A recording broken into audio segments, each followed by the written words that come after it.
romandigitalmedia.com. Hello, everybody. Welcome to another episode of Ask Ira and Lisa. Lisa's not here again today, so it's just me flying solo. I'm hoping Lisa is doing okay. I wasn't able to get a hold of her. But anyways, the show must go on. What is this Ask Ira and Lisa show all about? It's a job seeker Q&A. Here's what we're doing. I am the owner of Project Help You Grow. It's a philanthropy where I've been helping people find jobs for the last 4+ years. We're going on our 5th year now. And Lisa, my co-host, is the owner of Specialized Resume Services. She is a resume and CV writer. So we've joined forces to answer questions from those of you out there on LinkedIn, Facebook, and YouTube. And what are we doing? We're trying to give you information to help you fast track your job search. In other words, what is it that you could do better or differently that'll help you get a job faster? We answer your questions. Now, another thing that we do on this show is we do LinkedIn profile reviews. Yes, if you build a better mousetrap, you're more likely to catch that recruiter or employer's attention. So we'll actually go on and do LinkedIn profile reviews to help you get the most out of what you got going on. Usually it's in the form of making some adjustments. And to do that, all I need is your permission. You come on and you say, hey, I'd love a free profile review, and we'll do that live on the show. Now, we go in order. So if you already have a question for the show, go ahead and put that in the comment section now. Let me just put that up there, right? Questions for the show, put them in the comments because I do go in order. And we already have one that I'm going to address right away. And that is this one right here. It's not really a question, but it's an ask for help. And I'm going to address this. So stay tuned. I'll be right back to you on that. But I do go through and we try to get everybody's comments up on the show. So are we speaking writing or I leave? I'm not sure what that means. So you're free to go if you want. Stay if you like. This help is free help. Hello, I'm an auto electrician working at Ghana. Please, I need an expatriate job. Okay, so I will be talking about this. Always comes up. How do we find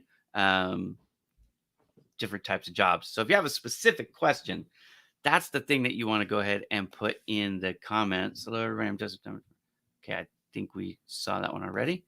And I'm looking for a job in America or Canada. Okay, you got to be a little bit more specific. You don't just want to pick the country. You actually want to pick the city.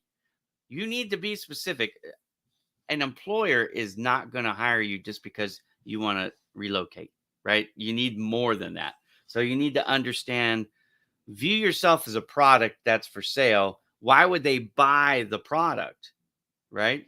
You need to think more strategically. It can't come off across as like just a dream or a fantasy. It has to be like rooted in reality. Why would they hire you? Think like that, and that'll help you out. Hello, Ira. Yes, that's me. Hello. Hello. I always need company, but I think we'll be okay. Looking for a freelance job. I'm a beginner. Okay, so freelance jobs. Let's go through this a little bit. I actually hire freelancers all the time. There are websites that you can go on. One that I use is Fiverr. I go to Fiverr. I like Fiverr the way they do it. But you can list what services you offer there. And then as you get hired by people and they pay you, they rate you. So like I will give ratings to everybody that I hire on Fiverr.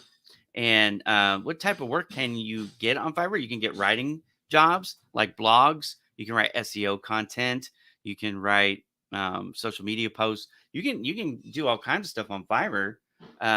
I actually look sometimes for people to do graphics or animation work. It depends. Like could be film editing, could be help with some cleanup of an SEO on a channel that I'm managing. Right. So there's different things that you can do, but I do suggest you look out for these different freelance website services because it's a great way to make extra income and you can hook on. Sometimes what I'll do is I'll start people on one of these freelance websites, if they do a good job for me consistently, job after job, then I just reach out to them and say, hey, how would you like to come on as a 1099 uh, vendor for me, right? And work for Bowman Digital Media directly that way. So freelancers can easily make $1,500 to $5,000 US monthly, depending on what service you're offering. And like I said, you got to kind of start low usually with these. Start at a lower price point, build up your rating. You need more than 2 or 3. You need quite a few ratings. But then as your ratings are consistently 5 stars, then you can start to raise your prices and you'll get it because you have all the reviews to support the price that you're asking for, right? So there you go. I hope I've answered that question and talked about that. That is good. Freelancing, I call that fractional work. A lot of people call it freelancing. Fractional work is a great way to make more money than just having one full-time job. So, and by the way, if you've never watched the show before, usually it's not, I don't know if you guys, it's coming through. My house is under construction right now.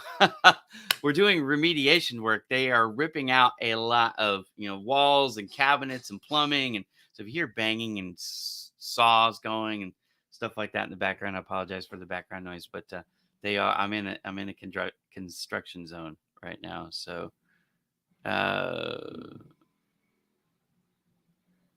how can I help? Well, I mean, you're gonna have to be the judge of that. I can tell you this: free help is always available on my website, projecthelpyougrow.com. This is a website that I've run, like I said, since 2018, and there is information of all kinds. So what you have to kind of figure out in the job search world is where it is you're getting stuck.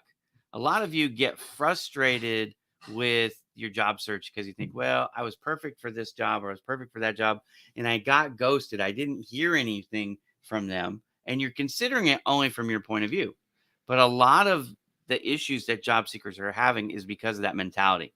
You got to put yourself on the other side of the coin. And many of you don't think about it, but most jobs, when a job description is put up, Indeed, ZipRecruiter, wherever it's going, LinkedIn, they get overwhelmed by the responses. There's hundreds, if not thousands, of responses that come in every day. Every day, it's one job. They're hiring one person. So how do they manage that data? They use ATS systems, applicant tracking software, to handle the intake, to decipher who's actually qualified, who isn't qualified. But there is this thing I want you all to think about. I call it the cut line. This is not industry terminology. This is Ira's terminology, but it's practical.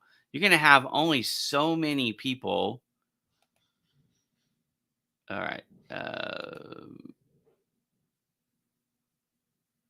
There's so many questions coming in. Let me just finish my thoughts here. All right. So there's so many people applying for jobs. You have to be above the cut line, like you're an athlete trying to make the team to get the interview. So the first step is you find the job listing that you're looking for and you apply to it. Now, one of two things happens. You're going to get a response saying, hey, I'm sorry you didn't make the interview, or you did make the interview. So that's round one. Round two is interview rounds. Now, there could be several interview rounds, but however many interview rounds there are, that's round two. And then the third round is, okay, we like you. We want to hire you. Let's talk about salary and your compensation package. And you've got to make it through all 3 rounds to get the job. Okay. So where are you in the process? Which round are you getting to? Are you just submitting your job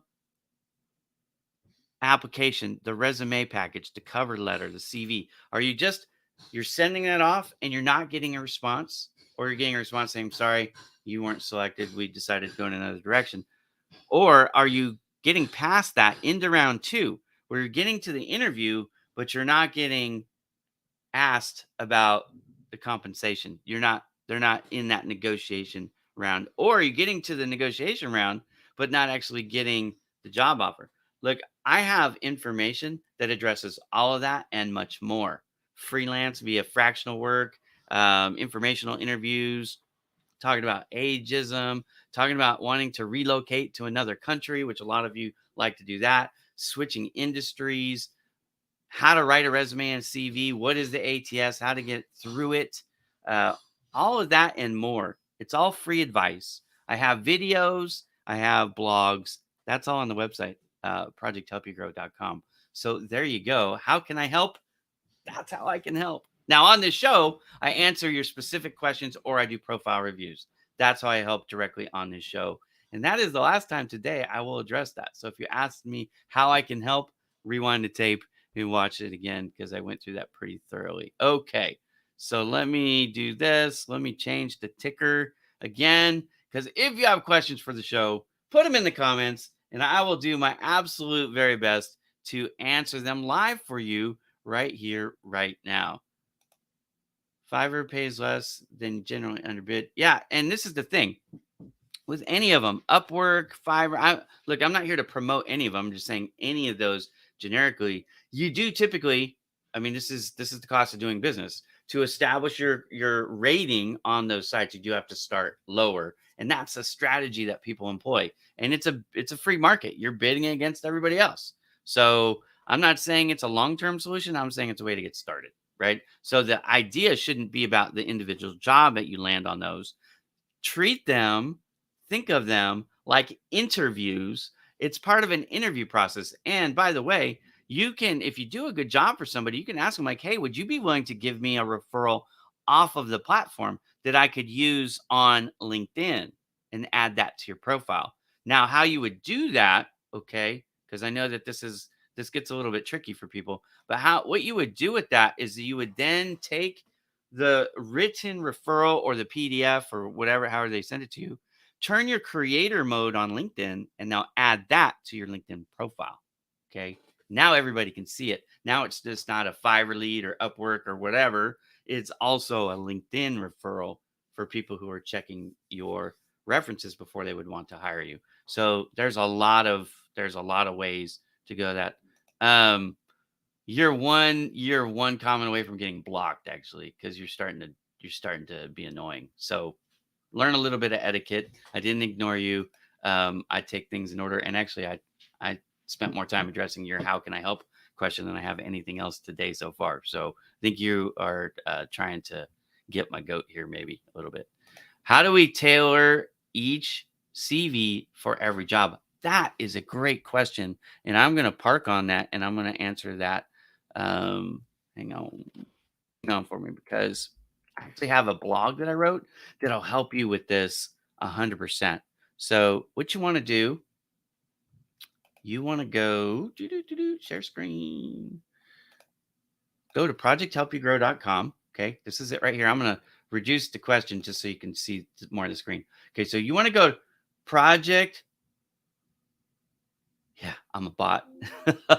All bots go live. Are you an idiot? I mean, I'm curious now because you'll never see a bot. I mean, anyways, whatever. You're done.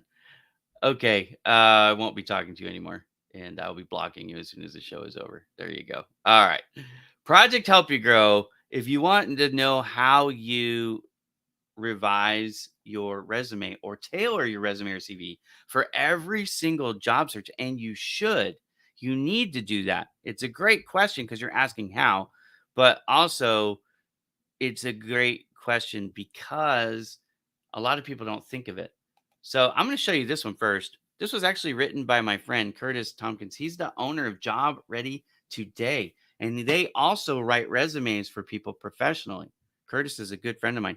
He wrote this resume. He wrote this resume blog. Why you should revise your resume every time. And here's his quick answers. It's all about the ATS, really, right? So it's not a complete rewrite. What it is, it's adjusting or tailoring to your question was perfect. How do you best tailor? And you need to, but a lot of people don't think about that. They'll hire somebody like Curtis or Lisa to write their resume. And then they think, okay, well, I had a professional. I paid all this money for a professional to write it. Theirs is going to be way better than mine. So I'm just going to use that one magic resume or CV to apply to every single job. And that won't work because of the ATS. You've got a keyword match. So what you really need to do, and I wrote this right here, keyword ninjas. Okay, this is the next one you want to go to. Keywords ninjas talks about how you should tailor your resume and what you need to do, how you need to do it. I even give an example. And then I list out some tools here that you can use to do it. Tag Crowd is a great one, jobscan.co. I've got another article here called Win the Interview, and that's a deep dive, step by step by step, on how you can tailor your resume. In fact, let's go to that one as well. Okay.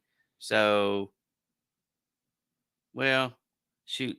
Actually, I'm gonna go to this one. ATS screening. This one is probably the best blog on the entire site. If you just had to pick one and you're not getting to round two. Remember, round one is you found a job you want to apply to, but you're not getting the interview when you apply. This is the blog that you want to read. Okay.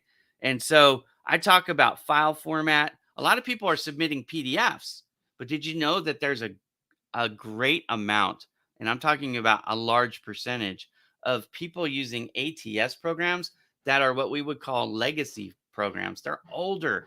They don't recognize PDFs as texts. They see them as pictures. And when they see them as pictures, so let me get off this for just a second.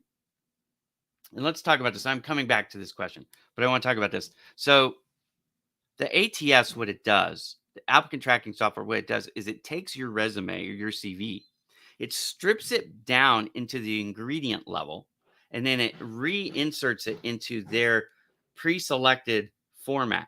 So it's going to take your employment section and it's going to strip it out of whatever you've got, your file, fonts, your formatting, all that stuff. I know a lot of you are worried about making this thing look pretty, which is funny because they're not even looking at the way you submit it. They're looking at it through their ATS. So what happens is it takes it, it grabs the components, the ingredients, if you will, and it redistributes it into a standardized format. So when they're looking at the ATS candidates who've applied, they're seeing it all the exact same way. And that's supposed to help take out bias, right? It's supposed to take out gender bias and language bias and age bias. That's what it was designed to help with. Now, did they do a good job with it? I don't think they did, but that's a debate for another day. But this is what happens. If you submit a PDF and they're using a legacy ATS system because of cost, which is why they would still use it, because there's better ATS, more modern ATS systems that all recognize PDFs. Now, that's 100% true, especially if they're cloud-based, right? But these legacy ones, they spent $50,000, $100,000, more than $100,000 to buy these programs. It was an expensive buy. They're not motivated to upgrade. So they're using what we call legacy ATS. It doesn't recognize PDF. When you submit that PDF, guess what happens? It looks at your submission as a blank. And that might be the reason, the sole reason that you're getting ghosted is because you're using the wrong format. So the very first thing I suggest is use a Word doc, right? Because I know you're worried about safety and you don't want them to change your resume, but they're going to change it anyways. They're going to change it because they're going to strip it out and they're going to rebuild it. And that's how it works. So once you know that, send them something where you know you're getting credit. Every ATS system, legacy or new, will recognize a Word file or a text file. So if you want to be safe, you want to have a chance at getting the job, I know it goes against everything you're taught about online safety, but this is about getting the job, right? So you're applying to legitimate jobs at legitimate companies. This is what you need to do. Okay. So back to that. Now, file format, I recommend docs because, again, every single ATS program will recognize it. That's why. Individual job, before every resume submission, you need to customize. That was the question, how to do it. So I'm coming to that. But just know that you do need to do it. First thing you want to know is you got some basic formatting issues that you've got to address. So one thing, if you send it to a resume builder and they made it look pretty artistic for you because you said, I want it to look pretty and artistic, that could also hurt you because some of the ATS programs will kick it out. They won't accept it. And so again, it's like submitting your resume with a blank. And so you'll never make the cut line, even though you might be perfectly qualified. And I know this is insane, but it's the truth. You've got to make it ATS friendly. Compatible is the word that I would use. Okay. So read this, go through these, just go through it. I don't have time to read every single word in the blog, but it's there for you. But how do you customize it? The key comes down to once it's ATS compatible, now it comes down to this. What words did they use? The keywords did they use in their job search description that are not exactly the same as the words that you used in your resume or CV, but that you need to hang on, let me back up just 1 second. So they used a word, let's say sales. This is a good example, right?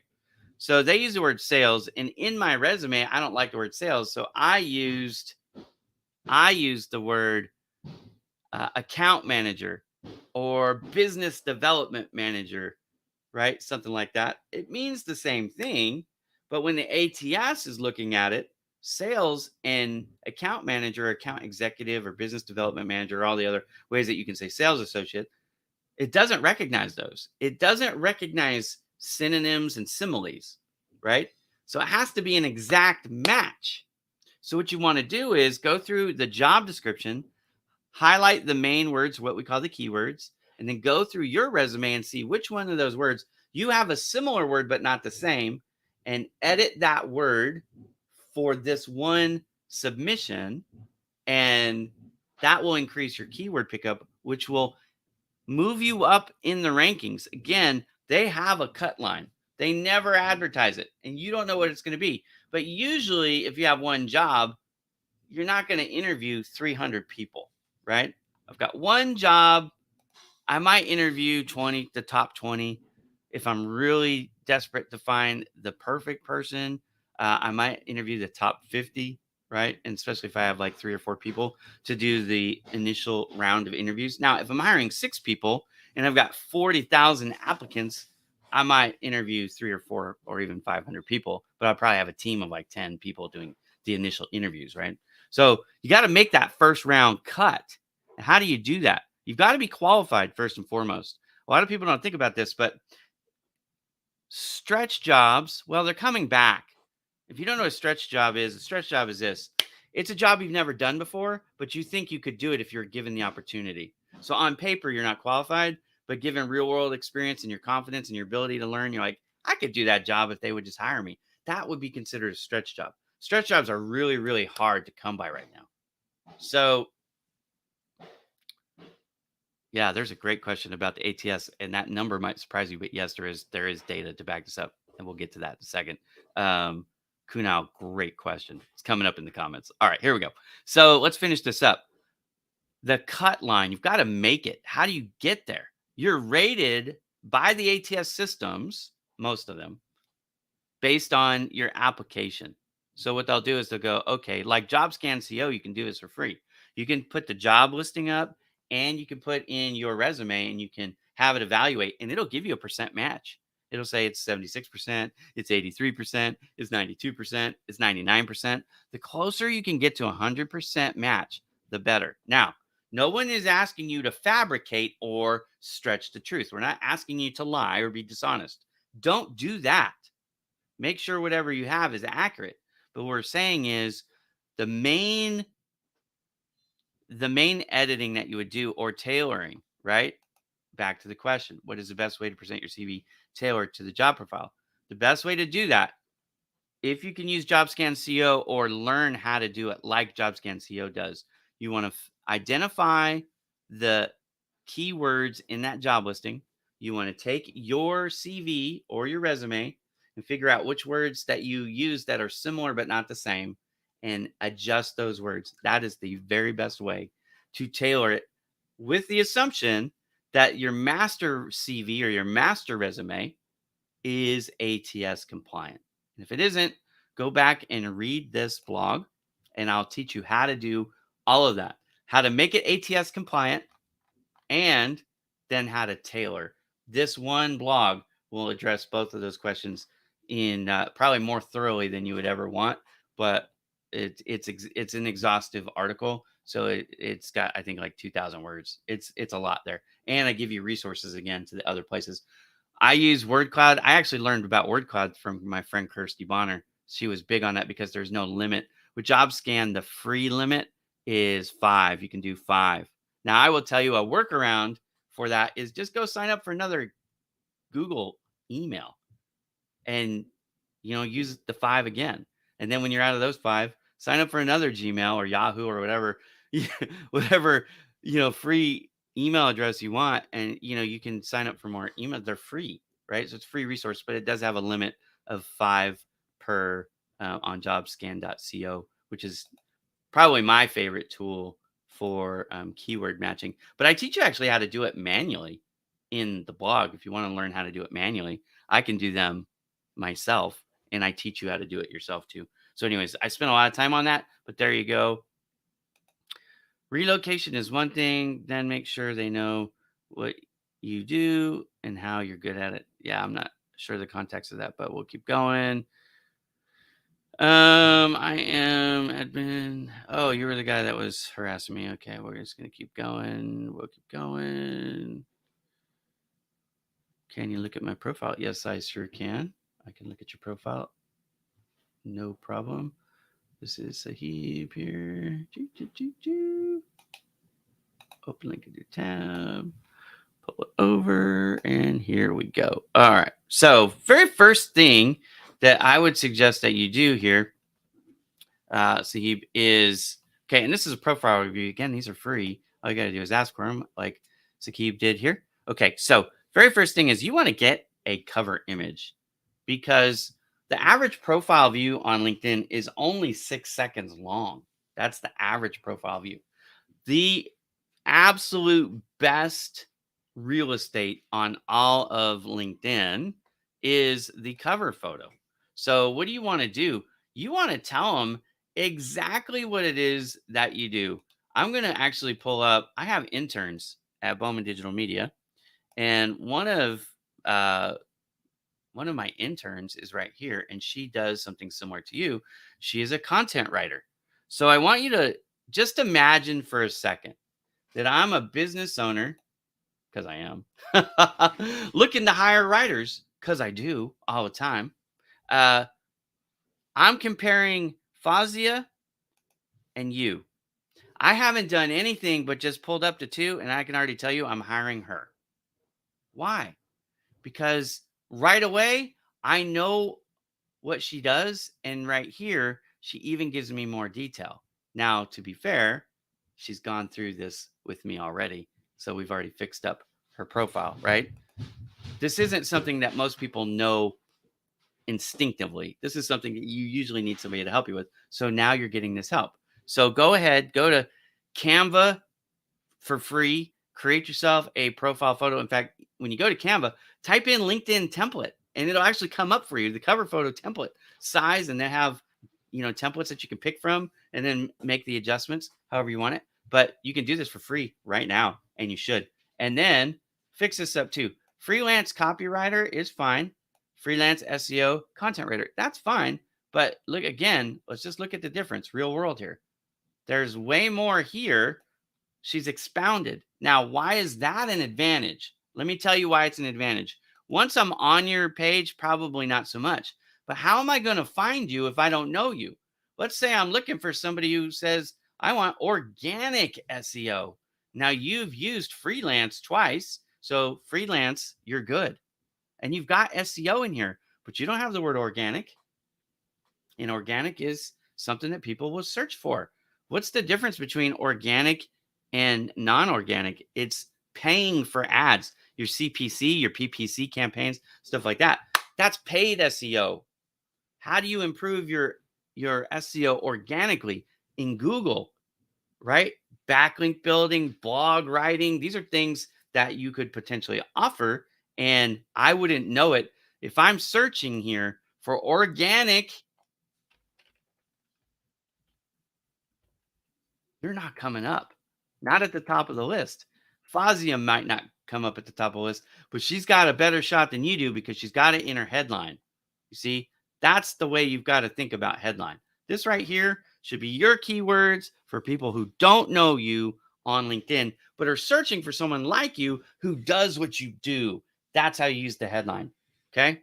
So just those two things real quick. That's all I'm going to share with you today. I mean, there's other things in here that I could advertise, or talk about, but we'll keep moving. Get those things fixed. It'll make a huge impact for you right away. Okay. Let's see. What else do we have here?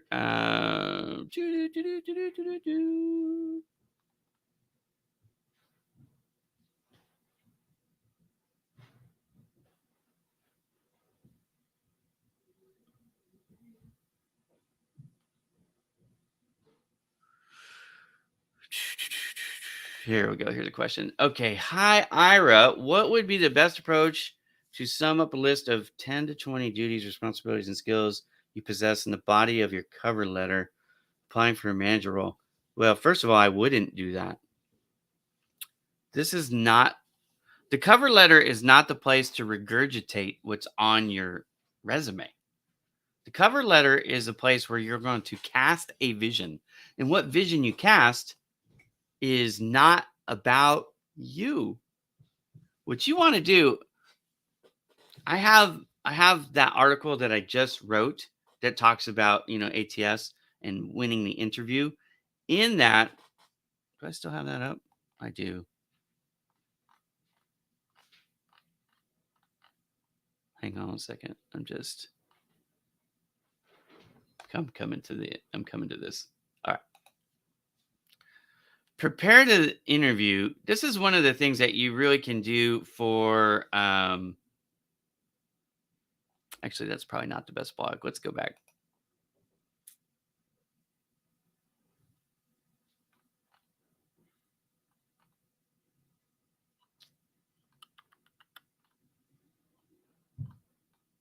Here we go. Cover letter strategy. I want you to read this, okay, Lloyd, because this I cover, and I have a video actually on it, so you could just watch the video if you prefer. But I recommend a 4-part cover letter, 1 page, okay? An introduction, why you want to work for the company, how you specifically would fill that role, the conclusion, and request for the interview. But think about it this way. Like if it was a sales, they're advertising the need for a job. And what you are trying to do is show them how you fill that need. Now, the reason why I wouldn't go into 10 to 20 bullet point list item, right? That stuff should all be in your resume anyways, right? But the thing is this, here's the main thing, okay? The main thing is this. You have to stand out. And when you see 10 to 20 things in a bullet point, your eyes are going to glaze over. Think about it from your perspective. If you were going through 500 resumes, you got 500 resumes to read, 500 cover letters if you're smart. A lot of people aren't using cover letters, so definitely use them because a cover letter is a tool to help you get up the cut line stack, right? Again, it's about the ranking. You've got to get above the cut line. The cover letter can definitely help you, but you don't want them to glaze over when they're reading it. You want it to be informational and at least interesting. I'm not saying it has to be entertaining, but it needs to be at least, happy, spin, positive. They need to come out with a good outlook by the time they're done. If it's overly technical, now I'm not saying you will never get an interview because it depends on the other competitors, but you're not going to have as much of a chance to earn that interview with a dry technical cover letter. Now, some spaces that's probably not true. In the science world, in any type of laboratory type environment, or maybe even like attorneys and things like that, accountants. There are vertical markets where dry, let's say introvert type of cover letter could still work. So I don't want to just dismiss it completely offhand because you might be in one of those exceptions. But as a general rule, I would not put a list of 10 to 20. I just would not do that. And that's the reason why. Read this. It's called Cover Letter Strategy. Again, this is free. You don't have to have an account. There's no ads. You're not going to get spammed. The only person who has access to the back end of the website is me. And believe me, I don't have time to spam anybody. I don't send out spam emails for any of the things I'm involved in. Okay. So you don't have to worry about that. All right. So read this article. I'm still trying to figure out how I can help, but if you don't know by now, then probably I can't help you. All right, true, but it seems like a step down makes sense. Yeah, sometimes this is a good point. Now, for all of you who are out there and want to relocate to another location, all right, another city, state, country, continent, wherever you're trying to go, sometimes you do have to take a step back to go forward. Think of it like a maze. Sometimes you're driving through the maze and you find out there's a dead end or a glass ceiling and you can't get through it. Sometimes you have to hit reverse and back up and take a step down, especially when you're applying for jobs in a foreign country or you're switching industries. Those two things. And in this case, you're not switching industries, but you're trying to do freelance work instead of having a full-time job. Okay. So sometimes, yeah, you got to put the ego aside because this isn't an ego thing. This isn't checkers. This is chess. You want to win at chess. Sometimes you got to sacrifice a few pawns or even a bishop or a rook, right? Sometimes you got to give up some value for the bigger prize that's at the end of the strategy. What I'm telling you is talk to other people who have been successful at what you're trying to accomplish now and ask them for advice on how they did it. It's called an informational interview, and that, my friend, can help you. But I love that you're being so open and vulnerable with this. So I really do want to help you. So hopefully that does help. Okay. Any job for a photographer? Yeah, I'm a photographer. I own a marketing business. I am never more than like 3 feet, except for right now. I'm probably 6 feet in full disclosure. But hang on just 1 second.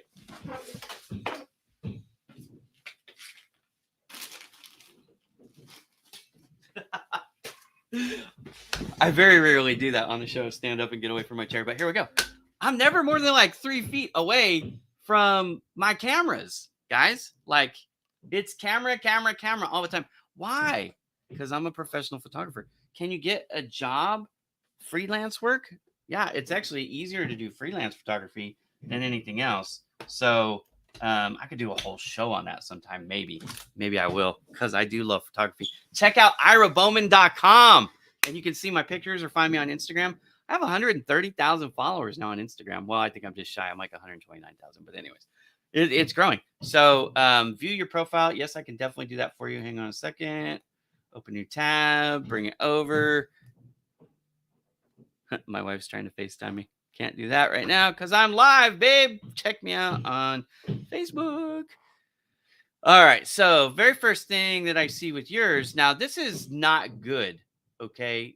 For a couple of reasons. If you're a professional photographer, you want photography work, you better have darn good photos. I mean, like world-class, exceptional photos. I would show you my stuff right now, but I can't because the way this thing works, it's going to have my profile cover photo is replaced with the live video while I'm live. But this right here, where I do salute the fact that you don't have a gray box. Okay. I like that you have something here. It's all wrong for photography. What you need, in fact, I know a way that I can do this. Hang on a second. Bear with me for 1 second. I'm going to go and pull up the actual image as a JPEG and just show you what I've got on mine. Okay. So what you want to do is more something like this. All right. Hang on. It's going to open up on the wrong screen. Oh, it opened up on the right screen. How about that? That's cool. All right. So this is my cover photo right now on LinkedIn. So when you look at it, my profile photo is going to be right there. That's why I set it up with this hole in it. You know, the graphic is set up assuming that they're going to put the photo there, which they do in most instances. There's every once in a while it goes in the middle, but I'm telling people where I'm located. I'm in Los Angeles. I tell people what I do for a living, social media manager and SEO. I give them my website address for my main business. This is how I make my living, Bowman Digital Media. And then this is the part that I'm talking about, baby. You got to have that camera in your hand. You're a photographer. So what would also work here too and I've done this on another page that I run. In fact, I'll just pull this up since we're sharing some strategies here. Where's it at? Bear with me. I wasn't prepared to do this live, but I think this will help you. Here's another one that I did for another website. This is just for my photography now. And I've got different shots of me in different situations. So this is me holding my 600 Sigma lens, which I love. This has got my my Canon 70 to 200 lens. Here, you can see my pretty face. I'm better behind the camera than in front of the camera. So, but you can see I'm holding the camera, right? And here's me out doing street photography. So just different pictures. Why? Because a picture can communicate 1,000 words.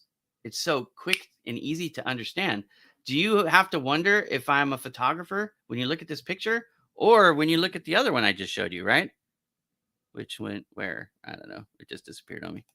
There it is, right? So no guesswork here. I am a photographer. You need to remove the guesswork from yours. And you can definitely do it by fixing this thing right here. Just change that out. You're a photographer. Load photography pictures of you holding your cameras. The other thing that's bad here is, well, there's a couple things. If I'm just going to be completely blunt, you don't ever want a picture with your hand in your pocket in a professional setting. Get your hands out of your pockets. It's creepy. It's a lot of people going to wonder what you're doing with your hand in your pocket. So just take that out. The other big thing here is you look like you might be a handsome fellow, but the profile photo, especially on LinkedIn, needs to be basically from the shoulders up. You want to show your face. You want your face to be as large as it can be, but contained in the circle. And here's why. It's not just about, hey, this is a great shot of me. This is about building rapport. The psychology behind this advice is this. You want to have a friendly face, and you want it to be not, pardon me, ladies, not over filtered, right? Don't cosmetically adjust everything, because when you meet people in person, or you meet them on a call, on a Zoom call or something like that, what you want to do is you want them to recognize you. You don't want to have who's that moment. You want them to know who you are. Like when people see me, they're going to see the white glasses. They're going to see the goatee. So every picture, that's what I have. Now, sometimes I have my head fully shaved. I've actually been letting it grow out a little bit. This is why I shave my head, because it's so thin. But anyways, I've been letting the hair grow out. But you're going to recognize me is the point. And that established rapport, that they see your profile however many times they see it before you meet, and they recognize you, that is to your advantage. So definitely do that. Zoom in this picture. You don't even have to take a new shot. Zoom in this picture real tight, right? Zoom in like 400% and adjust it so the face is in the center. A couple other things, psychologically speaking here. Make sure you're looking into the camera so your eyes are forward, not off to the right or left. And that is because if you're not looking into the camera, sometimes people think you're being dishonest. So it's a psychological deal. And the other thing is smiley face, right? Smiley faces are important because they let people know you're friendly. So there's some help for you. I do like what you have here as far as the overall numbers, but I will say this. Nobody is searching LinkedIn to find you for job updates. So get rid of that. Volunteer, yeah, you could probably lose that one too. Influencer, look, I'm not trying to be rude here, but you got 220 followers. You're not an influencer. Not in the classic sense of the social media influencer, okay? So I would drop that too. Anybody can be an influencer in real life. And if you influence one person, you're an influencer. So again, I'm not trying to insult you. I'm just trying to say, as a title, when people are looking for influencer, you're not it, not here. Maybe you have hundreds of thousands of followers or millions of followers on other social media profiles like I do, and that's cool. But here, you wouldn't be considered an influencer. Now, let's say you have, because you're a photographer and you have 1 million followers on Instagram, and that's why you have an influencer there, then you should call that out. Say Instagram influencer, so people don't look at 220 and go, this guy is not right in the head, or he doesn't understand what the word influencer means, right? Okay. Motivational content writer, you could leave that, but you're asking me about photography. So I'm a little bit confused here. Are you a marketing person in general, or are you a photographer specifically? Because if you're a photographer specifically, then you would want to take out anything about writing and add stuff like graphics and photography, photo, image, those types of words. You understand what I'm saying? You want to increase the words that people would search for here to have you come up at the top of the list or as close to the top as possible, right? Improve your LinkedIn SEO by using the right terminology. Okay. Now, if I'm coming down here, the other thing that you should have, and you don't, which is disappointing, you need to have the featured section on, which means you need to turn on your creator mode. Let's just do a pop quiz real quick. And let's see. She does. Okay. Featured section again. And then you want to have images that you've taken, you're a photographer or you're a graphic artist. Then put stuff up here that you've created and shot and show people some of your work because you're trying to get hired, discovered as a photographer. So there you go. There's your profile review. Yes, I'm looking for a job opportunity. Good. Which one? CSV. Not sure what you mean there. Am I blocked? Nope, not yet, but you will be. Hey, Iris, sorry that Lisa's still not on. Hope she's feeling better soon. I think she is better, but I'm not 100% sure. I wasn't able to get her on the phone today, so I'm not sure. She was feeling better because we had communicated, but then today I wasn't able to get a hold of her, so not sure what's going on, but hopefully she is okay. I will be checking out. This right here may be one of the best questions anybody's ever asked me on this show. Love this question. So let's talk about it. Is there any statistic on how many companies use the ATS? Yes. In fact, if you're talking Fortune 1000, Fortune 500, Fortune 1s, which is the top 100, they all use ATS. Every single one of them. So it's 100%. Here's what I will tell you. If you want to try and figure out, is a company using an ATS, they're without even asking their HR department, which you can just be blunt and reach out to the HR folks and say, hey, I'm just curious for using ATS. If you are going to do that, you might as well ask them, hey, which ATS are you using too? Because then you can go, like, let's say it's the biggest one in circulation, which is Talal. You can go and look at Talal's rules. And so you can see what they accept, what formats, how to set it up. You can basically figure out exactly how to structure your resume for that particular job. But most people don't do that. I understand that. But as a rule of thumb, if the company has more than 500 people working for it, I would bet a lot of money. And I'm not a gambler, so this is all hypothetical, but I would be willing to say that yes, they do use an ATS. If the company has less than 50 employees, so you're looking at a smaller company, maybe it's a startup company or family-owned company that's been in business for a while, but they don't have a lot of employees, they're probably not using an ATS at this point. But the way to know, especially if they have a recruiter that you're talking to, just ask, hey, are they using an ATS? If they are, what version ATS are they using so that we can make sure that I'm for my resume, my cover letter, my CV is formatted in a way that will get through that ATS system. Again, it takes effort to find a job, but if you put in the right kind of effort, you can find a job much, much faster. And that's the kind of help that I'm trying to offer here on this show. All right. Any statistic on how many companies use ATS? My previous role, when I'm looking for a new candidate, our only option was to download all the resumes and look at physical resumes one by one. We did have filters. Yeah. So again, not every company uses an ATS, but it's becoming more and more. It's over 50% at least in the United States. This may vary by country too, right?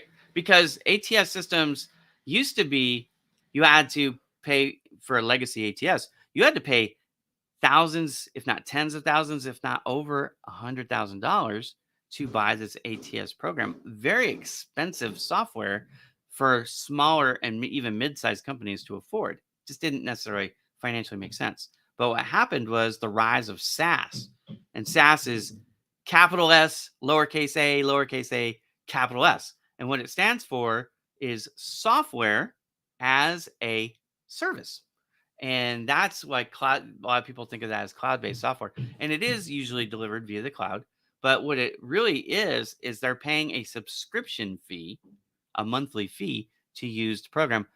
Full disclosure, I use SaaS for several things, including my Adobe software for my graphics creation and for my photography work, right? So Lightroom, Photoshop, Illustrator, Adobe Premiere, these are all provided to me via the cloud subscription. It's a SaaS model, right? And so with SaaS, it became a lot more affordable for just about everybody to afford an ATS if they want. So then again, what are some of the tells that they would be using it? Usually the biggest one is size, employee size. That's the number one thing, because volumes, right? If you have an HR department that's constantly putting up job descriptions like on a weekly or daily basis, and they've got hundreds, if not thousands, of resumes coming in every single day, an ATS is a no-brainer, right? Because it's going to save them so much labor, the cost of labor, that it'll pay for itself, cost justified, right? The alternative solution, doing it manually one through one, as you well know, because you've done it and I've done it too, it takes time, especially if you're really picky and you're trying to find a perfect person. Okay. See, this is why you shouldn't be rude to me in comments, because you actually need some help. And I'm not even going to read it because of all your previous 50 comments, which were bizarre, including calling me a bot, which is just, again, weird because, I mean, I go live all the time. I've been live on LinkedIn probably 1,000 times in the last 3 years. I mean, I'm I'm about as far away from being a bot on social media as anyone could be. I don't automate anything. Everything I do is done live at the moment. All right, here we go. Oh, I missed this. Yes, one thing I learned about job searching, there are a million ways to save the same thing.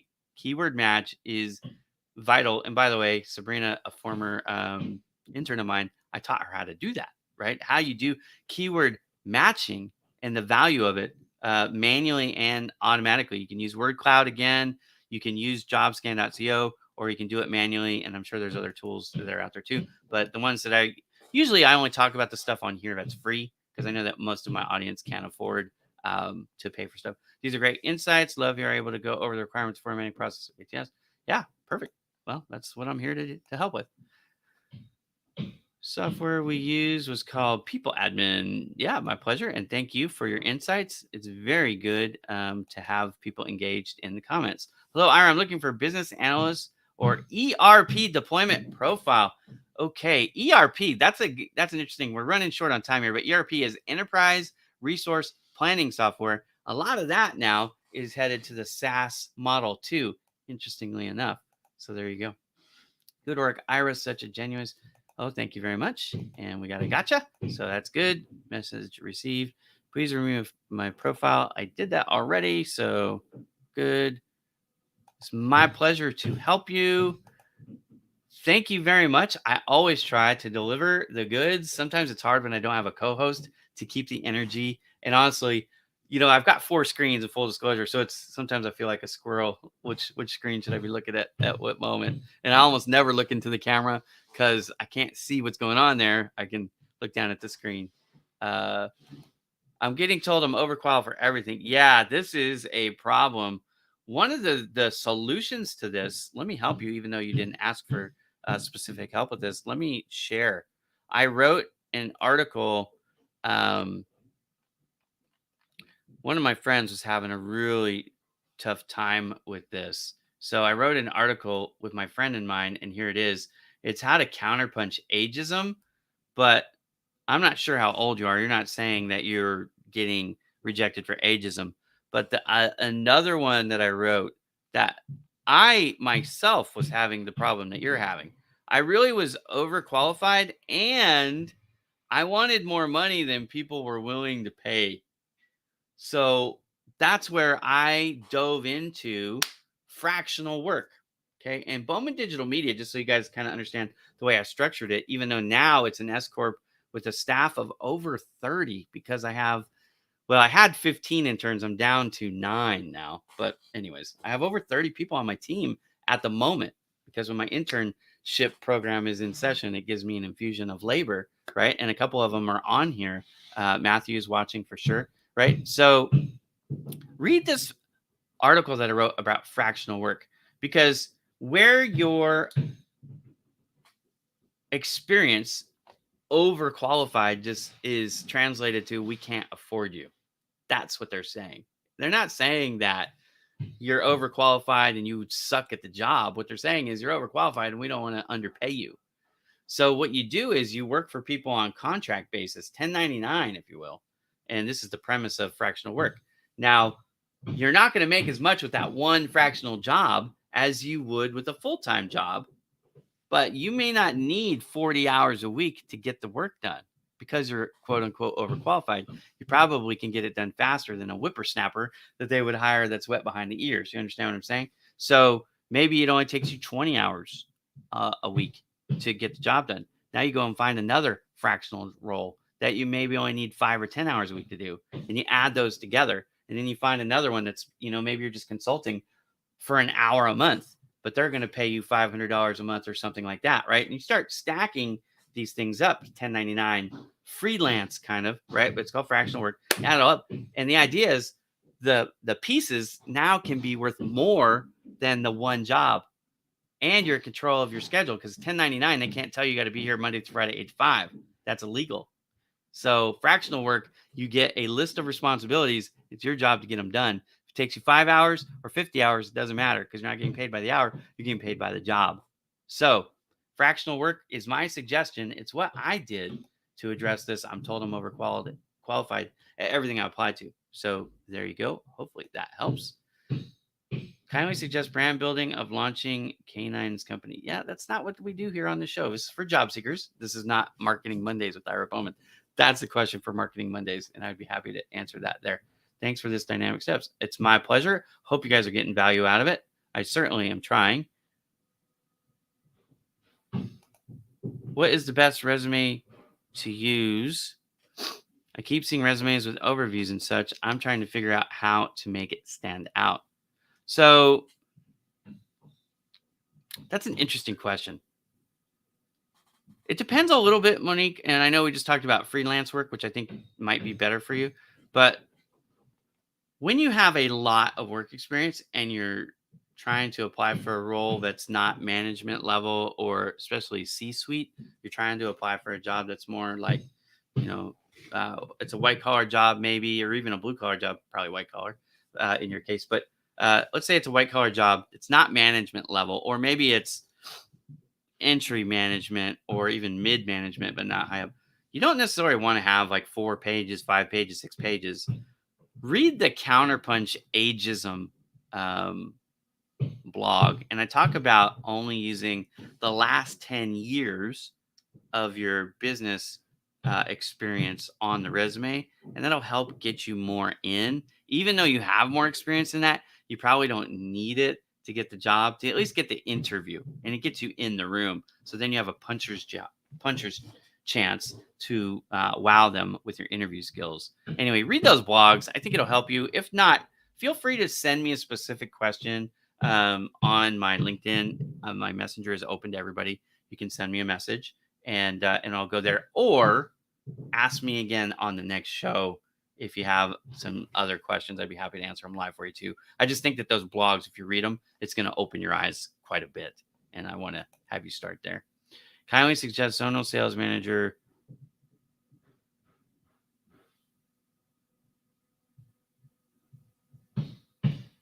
There you go. You don't need the show again. There's no question there. My pleasure to help you. Yeah. So I actually just talked about that. But what I do is I strip out some of it. So if you got 20 years experience, let's say you've got 5 companies. You've worked for 5 companies in 20 years. That's an average stay of 4 years. I know some of your stays may be longer. Some of them may be less. What I'm going to do, and I learned this from Kirsty Bonner, by the way. I just always want to give her credit when I'm using her information, even though she's no longer here to receive it. But, credit where credit is due. This is something that Kirsty Bonner helped me with. I had been in the print business for 20 years, right? And so I was looking for roles, and I was getting some of the same thing that we just talked about with Monique. Like, hey, how do you get a role when you're overqualified? So what she said is, look, 10 years, you show them 10 years. So any of your jobs that's older than 10 years, you don't necessarily need to take it off. You're going to take the dates off. So you're going to have like a current section and then a previous section. I have in my blog a sample of a resume where I show you exactly what I mean. So take off anything that dates start more than 10 years ago, and that'll help you strip it down a little bit. You want to have, for most job searches, look, if you're in the industry for less than 5 years, that's just one page. Let's say you're 5 to 10, 15 years, you might have 2 pages, but that's the max. So you've got to strip out words, you've got to remove some of the old stuff. You're not obligated to show them from high school to today, right? Especially if that's been 30 years, like it has been for me, right? So if it's been 30 years since you graduated high school and you've worked at, 12 places like I have between high school and now, you don't have to show them all that stuff. This isn't like show me your birth certificate kind of thing, right? You just got to show them enough to earn the interview. You're not earning the job with the resume. You're just trying to earn the interview. Then you go in with the interview and you wow them there. And they teach you how to do that on the blog too. Okay. Yeah. So you're right there with me. We are of the Gen X baby. So both those blogs will help you. Counterpunching ageism. A lot of people don't realize that at 45, 47, 43, even 41, you're starting to get, not everybody is going to discriminate. Ageism is illegal. It's not a legal practice, but there are ways that people still do it. And some of them, I would just to give them a little bit of benefit of the doubt. I think some of them are doing it subconsciously. They're not even doing it intentionally. But the idea is this: if you want to be considered at 47, there are people that are going to dismiss you because they're like, hey, how long is this person going to work? Can we afford them? Those questions come up. So take that out of the equation by stripping off some of the older stuff that you've done. And you don't need it to show that you're qualified. Obviously, if you're getting the stuff, hey, I'm overqualified, then you could have applied with less. It's still being honest because those are jobs that you actually did. You're just not giving, it's like you're not throwing up all over them saying, look at every little thing. Like the guy who asked the question earlier about in a cover letter, I want to show a list of 10 to 20 things. And I'm like, it's too much. They're going to glaze over and they're going to go, yeah, next. Right. So strip some of the stuff out. I think it'll help you. And thank you for that. All right. There is a treasure information on Ira site. Thank you so much. I put a lot of stuff on there. Hello from Spain. Hello, my friend. We're actually friends on Instagram too, which is really cool. And hello, everyone. We got some people jumping in now.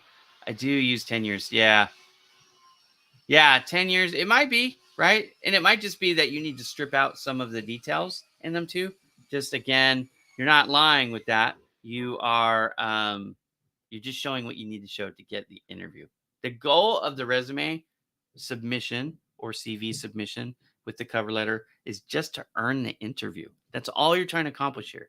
You've got to make sure your keyword match, but you got to make sure you don't overwhelm them or underwhelm them. You got to be right there in that sweet, the three bears thing. This one's just right. Have that mentality. It's a sales mindset. And a lot of people don't think about that when they are applying to jobs. All right. How to start a business. Now, that is a great question, and I am absolutely qualified to answer that, but it's not the topic of this show, so we're going to keep moving. I've got it on one page. Very good. Yeah, send it to me, Monique. I'll take a look at it. Send it to me. I have my first Google meeting. Very good. Awesome to hear. Do you like Google Meeting? I do. Google Meets is it's a good program, right? Not necessarily relevant to the show, but because we're friends, I will answer this. I like Google Meets. I use Zoom in full disclosure. They kind of go, it's usually like one or the other. But if I was starting today, I probably would go with Microsoft Teams because I have all the Microsoft products. So it just makes sense to use it. I like Google Meets a lot, actually. So there you go. All right. I am 6 minutes over because this is an hour-long show, and I just ran out of questions. So that's really cool. Now, if you're looking for the show, I typically do this every other Wednesday, but because Lisa wasn't here today, and if she's available next Wednesday, I will come on. The show starts at 1 o'clock Eastern time on Wednesdays. That's 10 o'clock Pacific time. It's noon Central, 11 Mountain time. All right. I think I covered all the American time zones, anyways, except for Hawaii and maybe Alaska. But sorry, guys, you just have to time correct. But a lot of times, what I'll do is I'll actually post the show a few days in advance so that you can sign up for it. I didn't do that today. I just went live. So hopefully I didn't throw you guys off. But what is the purpose of the show? The purpose of the show is this. If I could impart any information to you, the goal of the show is to help you get the job that you're looking for faster. But to do that, you have to figure out where you're getting stuck in the process. Reverse engineer it. Like, I'm trying to land a job, but I'm not getting job offers. Or I'm trying to land a job, but I'm not getting interviews. Or I'm trying to land a job, I'm not getting interviews, right? I think I said that. Okay. So where are you at in the process? Because where you're at will tell you, or me, it helps me figure out what to do to help you get past it. So if you're not getting the interviews, it's likely one of two things is happening. A, you're applying to jobs that you're not qualified for. Or B, you're applying to jobs and you're not doing a good enough job with your resume. It could be a formatting issue. You're not getting through the ATS, or it could be a keyword match issue where you are qualified, your format is right, but you're assuming that they know this word means that, or you're using acronyms and you're not spelling it out. And those are mistakes because a human being doesn't see it first, whether you like it or not. In an ATS program, it's going through artificial intelligence, and the artificial intelligence is not intelligent. Okay. It doesn't understand that this is close and I should give you that credit. It doesn't do that. It has to be an exact match. Even if the word is misspelled, which is crazy. If they misspelled a word and it happens, look, I have dyslexia. I misspell words every single day. And I get friends reaching out to me, telling me, and they're nice about it. Right? Like, hey, dummy, you misspelled this word or that word. I'm just kidding. They don't call me dummy. Most of them. Maybe Ryan Jackson will call me dummy, but that's about it. Right. But anyways, they'll tell me like, hey, Ira, I just want to let you know you have a misspelled word and this or that. And I'm like, thank you very much for helping me, because again, I use Grammarly and still I get words through sometimes that are misspelled. So it is what it is. So, but make sure that however they phrased it, spelled correctly, incorrectly, a word that you've never heard, whatever. I'm not asking you to fabricate. I'm asking you to adjust, tailor the job description or the resume to match the job description. And that'll help you. If you're getting the interview, but you're not earning, you're not getting to the compensation negotiations, then it's probably you're not doing enough research and prep for the interview. And I have a whole article that teaches you how to do it, how to interview prep. And then you should always know what the industry's salary range is for the job you're applying for. You should know what your cost of living is. You should know and ask them in the interview. And I teach this in the interview prep blog, but you're going to ask them, what is your standard practice for raises and promotions in the interview? Because a lot of you guys will go in with the strategy because you know it's a competition, and you'll lowball the salary request thinking that, well, I'll just come in and I'm going to impress them, and they're going to be so impressed they're going to give me a raise. But what you forget is you already impressed them to earn the job. So you impressing them with your job performance just validates that you didn't lie during the interview process. It isn't something that most people are going to go, oh, we're going to break protocol here and give them a raise. Instead, what's really going to happen is you're going to starve to death figuring out that they don't do raises for the first 2 years. You lowballed the offer thinking you were going to get a fast raise, and now you're stuck waiting for the 2-year. They have a 2-year policy. They don't do raises for the first 2 years. No cost of living increase even. You would have known that if you had asked in the interview. And it isn't awkward or anything else. As a business owner, I expect those questions. When I don't get them, I'm surprised. Like, why didn't they ask? What is the opportunity here to get a raise or a promotion? Do they not, you know what I mean? It makes me wonder about their ambition.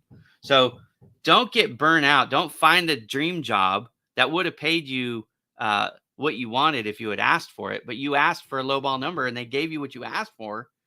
Then don't get mad at them 15 months in because they didn't give you the raise that you thought you were earning when they were just saying, hey, They're just doing what they told me they were going to do in the interview process. You know what I mean? I called him out and he responded, you know, I love you, brother. Ryan is he's listed on my StreamYard as the manager of it. He's helps co-host the show Cup of Joe on Fridays. If you guys haven't seen that, join us Friday. We'll be back, and Ryan helps us run it all. He produces the show for us, following from Molly. Thank you so much for that. I'm actually getting out of here right now. Ryan and I had a good laugh right there because he called me a dummy. He didn't. I said he did, but he didn't actually call me a dummy. But anyways, love Ryan Jackson to pieces. I will see you all. I hope you find a job. Look, if this was helpful, tell your friends. Find me on Wednesdays. Utilize the resource projecthelpyougrow.com. It is free. There is no gotcha. When I first launched it, I had a lot of people that were skeptical, openly criticizing me, going, "What's the catch here, buddy? You're going to do something. There's going to be a gotcha moment." Well, we're working on our 5th year now, and we still haven't charged anybody anything. We've never charged for any of our help. It's all free. It's a philanthropy. I just do it because I want to help people. So let people know about the resource, because there's a lot of good information on there, as Mariella said, and I appreciate that very much. But I will see you all hopefully with my co-host, Lisa Jones, next time. In the meantime, I hope you all have a wonderful day. Thank you so much for watching.